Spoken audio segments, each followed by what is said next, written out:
సమావేశం జరుపుకోవడానికి ప్రధానమైనటువంటి కారణం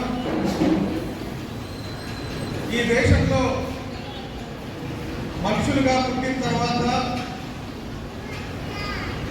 మనుషులకు సాధారణ మనుషులకి మనకు కొంత వ్యత్యాసం ఉన్నందున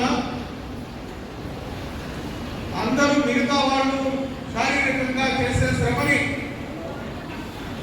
మనం చేయలేమనేటువంటి ఉద్దేశంతో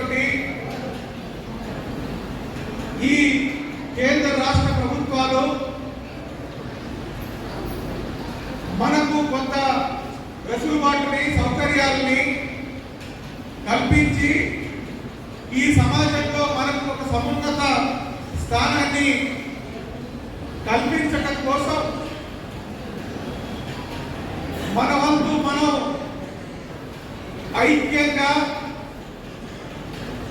కలిసికట్టుగా మన హక్కుల కోసం పోరాటం చేయడం కోసం ఈరోజు ఈ జిల్లాలో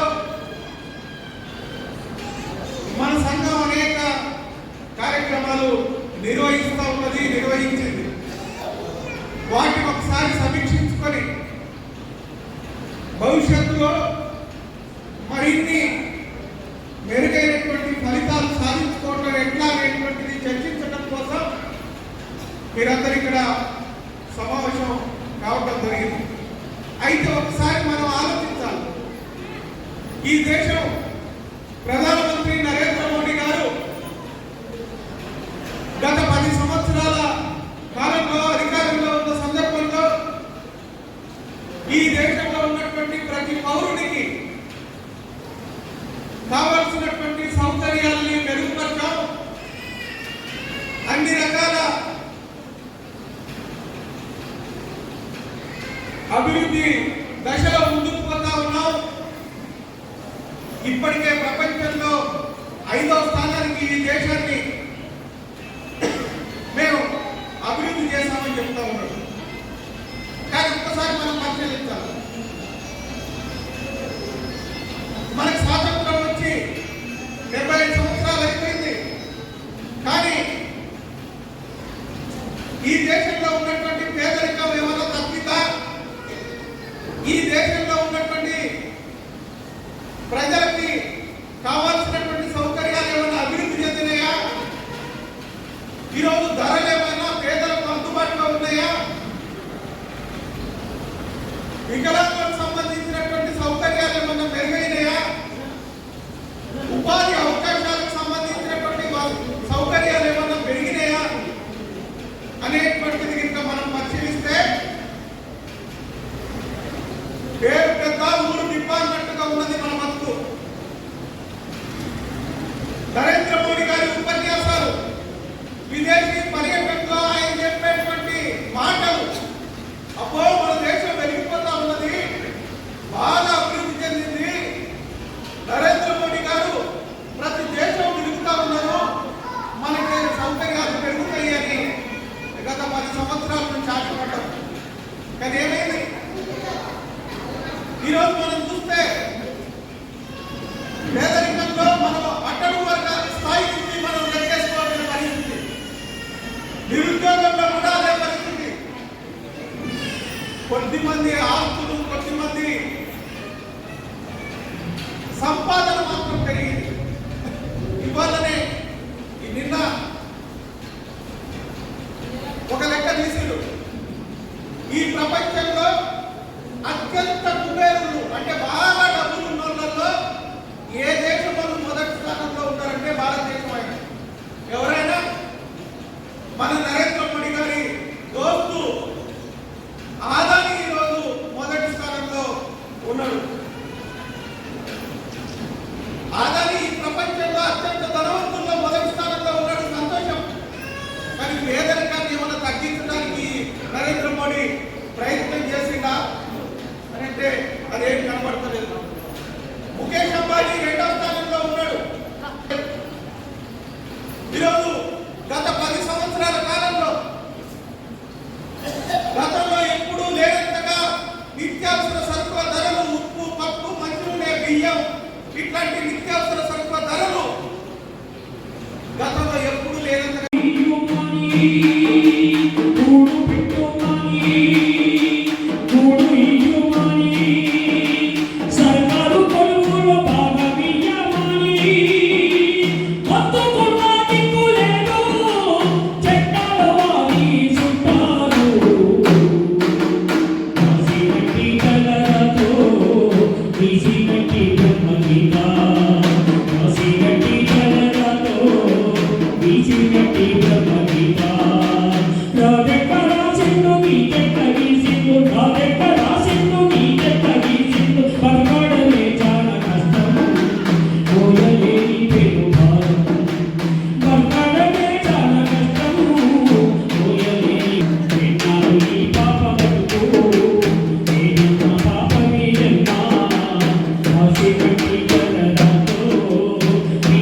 అని చెప్పేసి పిలుస్తున్నాం.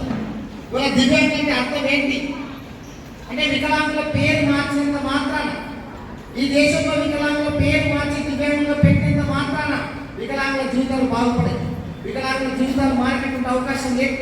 దివ్యాంగులకి అర్థం ఏంటి అంటే వికలాంగులందరూ దేవుడితో సమానం అన్న. వికలాంగులు దేవుడితో సమానం అన్న తర్వాత చట్టబద్ధంగా మనకి ఏవైతే హక్కులు ఉన్నాయో ఆ హక్కుల్ని సాధించుకోవడం కోసం ఇంకా మనం ఏమి ఉద్యమాలు చేస్తాం, మనం ఏమి పోరాటాలు చేస్తాం, అడగడం కోసం బయటకు ఎట్లా రాగలుగుతాం మనందరం అంటే కేవలం దైవత్వాన్ని ఆపాదించి మన హక్కుల్ని మొత్తం తీసేయడం కోసం వాళ్ళ కేంద్ర ప్రభుత్వం ఆలోచిస్తుంది. దానికి వ్యతిరేకంగా పోరాడవలసినటువంటి బాధ్యత మనందరూ వెళ్ళింది. ఇక నరేంద్ర మోడీకి ఒక మాట ఏదో చెప్పింది, 2015 ఒక స్కీమ్ తీసుకొచ్చింది.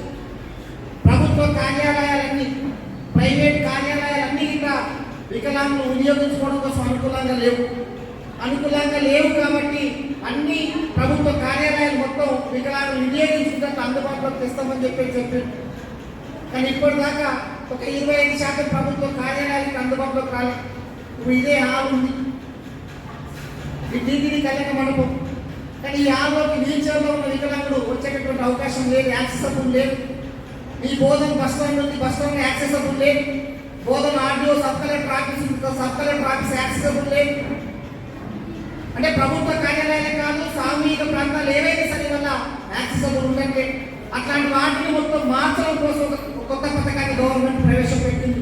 అది అమలవని పోయిన నెల 25 తారీఖు నాడు నిర్మలా సీతారామన్ గారు బడ్జెట్ని ప్రవేశపెట్టింది. ఈ బడ్జెట్లో మనకి ఎంత రావాలి, వాళ్ళు పెట్టిన బడ్జెట్ ప్రకారం 3 లక్షల కోట్లు వికలాంగుల కోసం కేటాయించాలి. వాళ్ళు పెట్టిన మొత్తం బడ్జెట్లో ఈ దేశంలో ఉన్న వికలాంగుల అభివృద్ధి కోసం 3 లక్షల కోట్లు ఇవ్వాలి. 3 లక్షల కోట్లు ఇవ్వవలసిన దగ్గర ఎక్కడ నుంచి తెలుసా, కేవలం 1221 కోట్లు మాత్రమే ఇచ్చింది. అంటే 1221 కోట్లు మాత్రమే ఇచ్చింది. 3 లక్షల కోట్లు మనకు రావాల్సి వస్తే కేవలం 1221 కోట్లు మాత్రమే నరేంద్ర మోడీ మనకి ఇచ్చింది.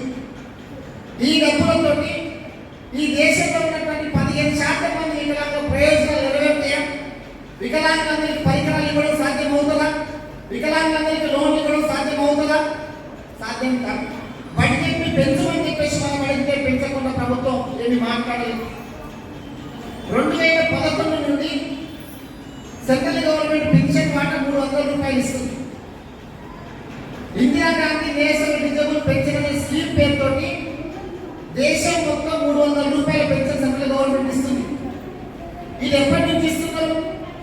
2011 నుంచి ఇస్తున్నారు. ఇప్పుడు 2024లో మనం ఉన్నాం అంటే 13 ఏళ్ళు అయింది. 13 ఏళ్ళ క్రితం ధరలు ఎంత ఉన్నాయి, ఈ రోజు ధరలు ఎంత ఉన్నాయి మనం అందరం ఆలోచించాలి. మనం చెప్పట్లే, గవర్నమెంట్ చెప్పింది. గడిచిన 10 ఏళ్ల కాలంలో నిత్యావసర సరుకుల ధరలంట, పప్పు ధర కానీ, ఉప్పు ధర కానీ, నూనె ధరలు కానీ, బియ్యం కానీ ఇట్లాంటి సరుకుల ధరలు మొత్తం 300% పెరిగినాయని చెప్పేసి ప్రభుత్వం పార్లమెంట్లో చెప్పింది. ధరలేమో 300% పెరిగితే వికలాంగులకు ఇచ్చే పెన్షన్ వల్ల 13 ఏళ్ల నుంచి 300 రూపాయలు మాత్రం నరేంద్ర మోడీ ఇస్తున్నాడు. ఈ 300 రూపాయలతో బతకగలుగుతామా మనందరం? బతికే అవకాశం కదా బోధనలో? అవకాశం లేదు. ఆ పెన్షన్ని పెంచమని చెప్పేసి మనం అడుగుతా ఉన్నాం. కానీ నరేంద్ర మోడీ వాళ్ళ బడ్జెట్లో ఈ పెన్షన్ కోసం ఒక్క పైసా ఇవ్వలేదు. ఈ 300 రూపాయల పెన్షన్ పెంచడం కోసం ఒక్క పైసా ఇవ్వకుండా బడ్జెట్ని మొత్తం ముగించేవారు. అందుకే మీరందరూ ఆలోచించాలి. ఈ 300 రూపాయలతో మన జీవితాలు బాగుపడాయి. ఈ 300 రూపాయలతో మన కుటుంబాన్ని పోషించుకునే అవకాశం మనకు లేకుండా వస్తుంది. అందుకే ఈ 300 రూపాయల పెన్షన్ వల్ల 5,000 రూపాయలు పెంచమని చెప్పి రాబోయే ఉద్యమం చేయబోతున్నాం. ఇది కేంద్ర ప్రభుత్వం వాటా మాత్రమే గుర్తుపెట్టుకోండి. మళ్ళీ మీ అందరికి డౌట్ వస్తుంది, రేవంత్ రెడ్డి 6,000 ఇస్తుంది, 5,000 అంటున్నారు అని చెప్పేసి. ఇది కేంద్ర ప్రభుత్వం వాటా మాత్రమే. ఆ 5,000 ఇస్తే, ఈ 5,000 ఇస్తే 10,000 రూపాయలు పెన్షన్ అవుతుంది మన భవిష్యత్తులో గుర్తుపెట్టుకోండి. దానికోసం మనం రాబోయే కాలంలో కొట్లాడబోతున్నాం. అంటే వికలాంగుల కోసం అనేక చట్టాలు ఉన్నాయి దేశంలో. ఈ చట్టాలు అమలు చేయడం కోసం ప్రభుత్వం డబ్బులు ఇవ్వలేదు. ఎవరైనా వికలాంగుల్ని వైకల్యం పేరు పెట్టి పిలిచిన, వైకల్యం పేరు పెట్టి అవమానపరిచిన, వికలాంగుల ఆస్తులు ధ్వంసం చేసినా, దాడి చేసినా, దౌర్జన్యం చేసినా, మనల్ని చూసి ఏమైనా మాట్లాడిన కేసు పెట్టమని చెప్పి చట్టం చెప్తుంది. కానీ ఆ చట్టం ఇవాళ సరిగా అమలు అవ్వట్లేదు. ఆ చట్టాన్ని మార్చడం కోసం నరేంద్ర మోడీ ఆలోచిస్తున్నాడు. నిన్నటి దండయాత్ర చెప్పింది కదా, కార్మిక చట్టాన్ని మొత్తం, రైతుల చట్టాన్ని మొత్తం మార్చాలని చెప్పి ప్రభుత్వం ఆలోచించింది. ఐఏఓ వాళ్ళు ఏం చెప్పిండ్రంటే, కేవలం కార్మిక చట్టాన్ని, రైతుల చట్టాన్ని మాత్రమే మీ దేశంలో మార్చుకోమని చెప్పేసి ఐఏఓ వాళ్ళు ఒక సూచన చేసింది. ఈ నరేంద్ర మోడీ ఏం చేసిందంటే, సందులో సడేలాగా రైతుల చట్టాలు, కార్మిక చట్టాలతో పాటు వికలాంగుల చట్టాన్ని ఇంకా మార్చడం కోసం ప్రయత్నం చేసింది. 2016 వికలాంగుల హక్కుల పరిరక్షణ చట్టంలో సెక్షన్ 89 కానీ, 92 కానీ, 93 కానీ, ఈ 3 సెక్షన్లు ఉంటే ఎవరైనా సకలాంగుల వికలాంగుల జోలికి రావడం కోసం భయపడతారు. కానీ అట్లాంటి ఈ 3 సెక్షన్స్ వల్ల మార్చాలని చెప్పేసి నరేంద్ర మోడీ ఆలోచిస్తున్నాడు. ఎందుకు మార్చాలని చెప్పేసి ఆలోచిస్తున్నాడు అడిగితే ఏం చెప్తున్నాయినా, కొద్దిమంది వికలాంగులు ఈ సెక్షన్లు ఉన్నాయి కాబట్టి పెట్టుబడిదారుల మీద కేసులు పెడుతున్నారంట, కంపెనీల మీద కేసులు పెడుతున్నారంట, కొద్దిమంది బెదిరిస్తున్నారు కాబట్టి దీన్ని మారుస్తాం అంటున్నాడు. కానీ మనం నరేంద్ర మోడీ అడుగుతున్నాం, ఇవాళ మన నిజామాబాద్ మహాసభ సందర్భంగా నరేంద్ర మోడీ అడుగుతున్నాం, ఇల్లు కాలేదు ఎలకలు అని చెప్పేసి ఇల్లు కాలబెట్టుకుంటామా? కాదు, ఎలకలు తీసేయడం కోసం ప్రయత్నం చేస్తామని మనం ఆలోచించాలి. కానీ నరేంద్ర మోడీ అట్లా ఆలోచించకుండా కొద్దిమంది అట్లా చేస్తున్నారు కాబట్టి చట్టాన్ని మొత్తం రద్దు చేయాలని చెప్పేసి ఆలోచిస్తున్నాడు. రద్దు చేస్తే నీ ప్రభుత్వం నువ్వు కూర్చుని దించేస్తామని చెప్పేసి విషయాన్ని ఇంకా నరేంద్ర మోడీ గుర్తుంచుకోవాలి. వాళ్ళు అనుకుంటున్నారు కేంద్ర ప్రభుత్వం వీళ్ళు వికలాంగులే కదా, వీళ్ళకి ఏం శాతగా అనుకుంటున్నారు. గుర్తుపెట్టుకోండి, మనం కొద్దిమంది వేరు లేవు, 100కి 15 మంది ఉన్నాం. గుర్తుపెట్టుకోండి, అంటే దగ్గర 20 కోట్ల మంది ఈ దేశంలో మనం ఉన్నాం. 20 కోట్ల మంది వికలాంగుల వాళ్ళ కుటుంబ సభ్యులు కలుపుకుంటే ఇంకా చాలా జనాలు మన జనాభా అవుతుంది. కానీ నరేంద్ర మోడీ మన గురించి ఆలోచించట్లే, మన భవిష్యత్తు గురించి ఆలోచించట్లే, మన చట్టాన్ని మొత్తం మార్చడం కోసం ప్రయత్నం చేస్తున్నాడు. ఇవాళ వికలాంగుల కోసం అనేక రకాల కమిషన్స్ ఉన్నాయి, కానీ వీటికి ఏంటి చేయకుండా నియమించట్లే. ఇవాళ మానసిక వైకల్యంతో వికలాంగులు చాలా మంది బాధపడతారు. మానసిక వికలాంగులు ఉంటే తల్లిదండ్రులు పట్టించుకోవాలంటే వదిలిపెట్టేస్తారు. అట్లాంటి మానసిక వికలాంగుల్ని పట్టించుకోవడం కోసం, అట్లాంటి మానసిక వికలాంగుల వికలాంగుల సంక్షేమం కోసం ప్రభుత్వం ఆలోచించండి. ఇట్లాంటి మానసిక వికలాంగుల సంక్షేమంతో పాటు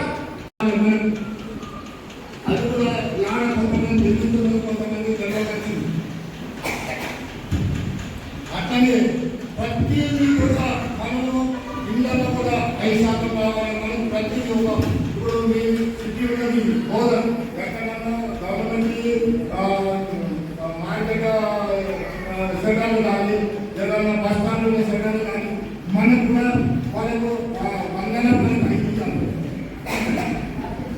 అట్టిస్తున్నా ఎక్కడన్నా ఆ నమ్మకం మనం కూడా అందరికీ తెలియాలి.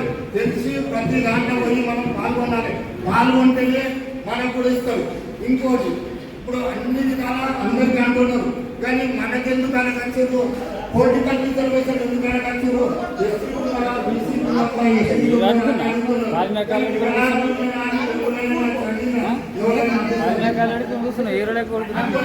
మనం కూడా గల్లీ నుంచి ఢిల్లీ దాకా మనం కూడా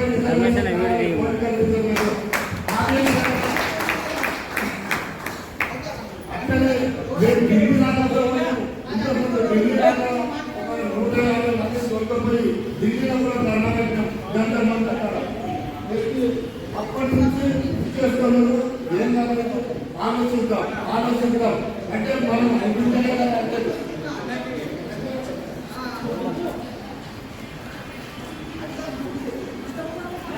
మనం అనుకుంటేనే కదా అయ్యేది. ఎవరో మీటింగ్ పెడితే పోయింది కాదు, మన మీటింగ్ కావాలి. మనం అందరం కలిసి కట్టుకోవాలి. ప్రతి దానికి వాళ్ళే పోతారు, వాళ్ళే చేస్తారు. మాకేం చేసేది మేము ఇంటికంటే కూడా మనం వస్తున్నారు కదా, 4,000 ఎందుకు పోవాలనేది అనకూడదు. అది కలిసి కట్టుకుంటే మనం కూడా అన్ని విధాలా పోరాడగలుగుతాం. ప్రతిదానికి ఇప్పుడు రాజాలు ఇప్పుడు ఆడలకు ఫ్రీ బస్ అన్నారు. మనం ఎందుకు అంటే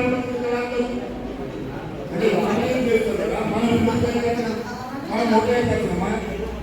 మనము ఇంతమందిని కలిసి ఒక్క లక్ష్యం ఉంటుంది. మనం కూడా ఒక అటువంటిది మన జీవితాలు భయపడవచ్చు. మనం ఏ పార్టీలో పడుకుంటామని అయితే ఇది ఏ పార్టీకి సంబంధించింది కాదు. మనం వికలాంగులు అంటే నువ్వు 10 మంది ఏమన్నా చేసుకో, కానీ ఇంట్లో మాత్రం మన వికలాంగులలో మనం సాధించుకోవాలి. రేపు మనకు కూడా రిజర్వేషన్ అయితే మనలో కూడా ఒకళ్ళు అయితే ఎక్కడైతే అయితే మనం అన్ని చేయగలుగుతాడు కదా, అన్ని విధాలు చేయగలుగుతాడు ఏదైనా కూడా. కానీ మనం ఇంట్లో ఉంటే మనం తెలియకుంటాం. అందువల్ల అందరం కూడా కలిసి కట్టుగా పోరాడితే అన్ని కూడా అయిపోతుంది. ఈ గురించి మాత్రం లేకపోతే మనం ఇన్నే పోదాలనే ఉంటాం, వాళ్ళ అన్నీ ఉంటాం. అందరూ